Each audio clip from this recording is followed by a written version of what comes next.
Bueno, entonces ejemplo. Situación, vamos a ver un equipo, a una casa de familia, comercio, insisto, lo que sea. Que el cliente nos llama porque el equipo no enfría, supónganse ustedes. No, bueno, no enfría. Nosotros lo prendemos y observamos que el cliente tiene razón, en este caso no enfría. Y observamos que en el condensador, cuando digo observamos, no es literalmente con los ojos, también pueden estar los oídos, el tacto, lo que fuera, ¿no? Bueno, observamos de alguna manera que en el condensador el compresor no está funcionando. Es decir, estas serían las dos anomalías que obviamente se condicen, porque la función del compresor, como bien sabemos, es hacer funcionar el sistema de refrigeración, que permitiría eventualmente que el equipo enfríe. Si el compresor no anda el sistema de refrigeración, no enfría el equipo. Esta es la observación, es decir, tenemos un problema que está generado eventualmente por una cuestión eléctrica que hace que el compresor no funcione. ¿Podría ser alguna cuestión mecánica? Sí. Que no enfríe, por ejemplo, podría ser falta de refrigerante, podría ser alguna obstrucción, podría ser un millón de cosas.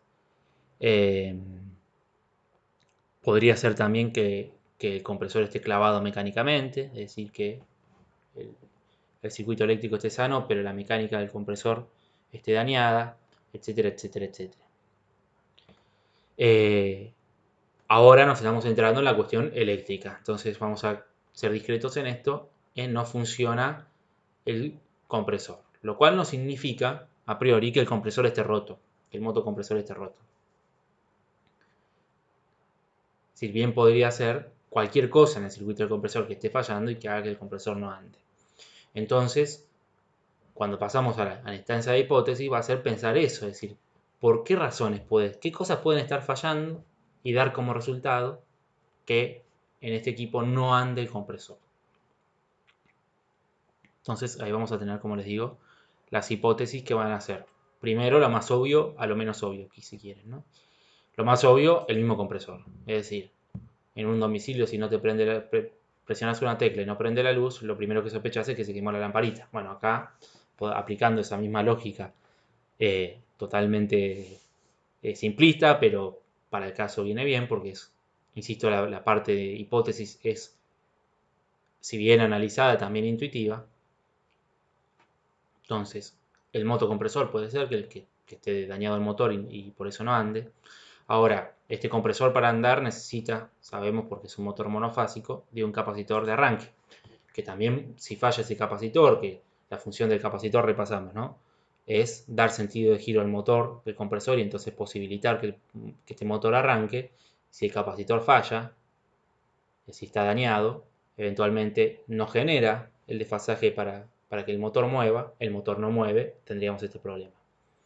Otra causa puede ser el protector térmico, no que esté accionando, es decir, que esté cortando el motor por sobreintensidad, porque primero eso sería durante un intervalo de tiempo, después el térmico solo acopla, y en todo caso no sería el problema el térmico, sino que el problema sería alguna sobreintensidad y tendríamos otros síntomas, otra falla. Es decir, la observación no sería que el compresor no funciona, sino que el compresor funciona de manera intermitente, arranca y corta, y nosotros tendríamos ahí que medir, por ejemplo, posteriormente intensidad y observaríamos que lo que está cortando es el térmico, bla, bla, bla. Entonces acá no estamos pensando en eso. Acá el compresor no anda nunca y entonces lo que puede haber pasado en el térmico es que se haya quedado abierto, que se haya cortado el térmico y entonces, como el térmico está en serie al motor, si se corta, recuerden los componentes en serie tienen dependencia, si se corta el térmico no le llega tensión al motor, el motor no va a andar nunca. Entonces podría ser el térmico que esté fallando. Obviamente acá suponiendo el caso en el que el térmico está fuera del motor, si está dentro del motor no lo vamos a averiguar nunca si es el térmico o es el motor. Dentro del compresor, digo, ¿no? Del hermético. Si está fuera sí lo podemos testear. Entonces si está fuera lo consideramos, si está dentro no nos importa. Lo otro que puede pasar es que no esté siendo accionado el circuito del motor. ¿Quién acciona el circuito del motor? Un relé en la placa electrónica. Entonces podría estar fallando el relé. Ahí puse relay. Mira, pensé que había puesto relé. Relé o relay es lo mismo. Puede estar fallando el relay, que no esté acoplando.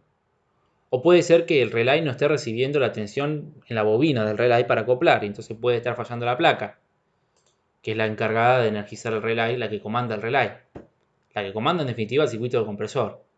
Ahora, la placa tampoco comanda caprichosamente al compresor, sino que se fija, evalúa, además de la información que nosotros le indicamos en el equipo, la temperatura que hace en el ambiente. ¿Cómo sabe la temperatura que hace en el ambiente? Mediante un sensor de temperatura.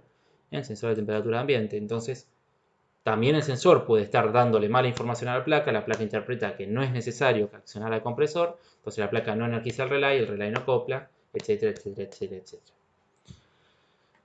No sé si a ustedes se les ocurrirá algún componente más para esta falla. Yo creería que serían estos. Es decir, el problema está entre alguno de estos. O en el motocompresor, o en el capacitor de arranque, o en el protector térmico, o en el relay, o en la placa, o en los sensores. Una vez que ya tenemos el panorama completo, ¿sí? Es importante esto, podemos idear un sistema de pruebas que nos permita descartar todos estos componentes. Lo cual puede ser, vamos a hablar, cuando se economiza el pensamiento, se complejiza la práctica. Entonces, la forma más económica mental es componente por componente. En el orden que ustedes quieran, con el criterio que ustedes quieran. Sí sería lo más saludable concientizar, explicitar si quieren el criterio que nosotros tenemos. Cuando digo criterio quiero decir, bueno, yo voy a revisar desde mi experiencia, primero los componentes que es más común que se rompan y para el final los que son menos comunes. Entonces el orden está dado por la frecuencia con la cual yo me encuentro con que fallan estos componentes. Entonces, supónganse, de la mitad de las veces que veo esta falla es el capacitor, entonces lo primero que reviso es el capacitor. Lo siguiente en frecuencia es que falle la placa, entonces después reviso la placa. Lo tercero es el motocompresor, lo cuarto el sensor de ambiente, etc. Entonces eso me va a dar un orden en base a eso, a la frecuencia con la cual falla. La otro criterio podría ser del que es más fácil acceder a la medición al más difícil. Entonces quizás es más rápido medir un térmico porque medimos continuidad, o un capacitor porque medís capacitancia muy fácilmente, que quizás medir un relay o medir el sensor, por ejemplo, o el mismo compresor. Entonces mido primero lo que me es más fácil, que lo voy a hacer rápido, y después voy a las cosas más complejas. Otro criterio. Otro criterio más podría ser pensar que cómo están organizados los componentes. Y acá hay una cuestión que ya también es clave, ¿no? Digo, yo de esos componentes que pueden explicar esta falla, tengo 3 que están en el condensador y 3 que están en el evaporador. Entonces puedo pensar, bueno, ya que desarmé el condensador para revisar el térmico eventualmente, reviso también el capacitor y el motocompresor, porque también hay una cuestión que es el tiempo, ¿no? Yo estuve ahí sacando tornillos, abriendo la chapa del condensador, probablemente arriba una escalera, supónganse. Bueno, no voy a sacar la escalera, armar todo el equipo y después volver a desarmarlo. Ya que lo desarmé, reviso todo ahí. Entonces sería lógico, bueno, si revisé el térmico y está bien, mido el motor, mido el capacitor y si está todo bien lo armo de nuevo y voy al evaporador y reviso los componentes del evaporador o al revés, si ustedes pueden comenzar porque les quede más cómodo. Bien, todo esto que estoy diciendo no está mal, eventualmente si ustedes revisan componente por componente en el orden que se les dé la gana, van a llegar en algún momento del problema, pero sí quizá van a llevarles mucho tiempo, es decir, siempre que uno jerarquiza con el criterio que sea los componentes que va a revisar para determinar un orden, se está arriesgando a que el componente que efectivamente está causando el problema sea el último de la lista. Que si está en la lista es porque puede ser. Entonces, puede tranquilamente ser el último. Es decir, para mí, lo menos frecuente, supónganse que el criterio fuera ese, es que sea el sensor de ambiente. Entonces lo dejo al final. Y entonces reviso compresor, después reviso el capacitor, después reviso el térmico, después reviso el relé, después reviso la placa y resulta que era el sensor. Y si yo hubiera arrancado por el sensor, lo hubiera resuelto en 5 minutos y estuve así 40 revisando componentes. Supónganse, ¿no? Entonces es un riesgo. Sobre todo considerando que, como decíamos hoy, hay componentes en el condensador y componentes en el evaporador y yo tengo que desarmar una unidad para revisarlos. No están accesibles. Tengo que sacar chapas, tengo que sacar tornillos. Es un rato, ¿no? A veces es incómodo inclusive.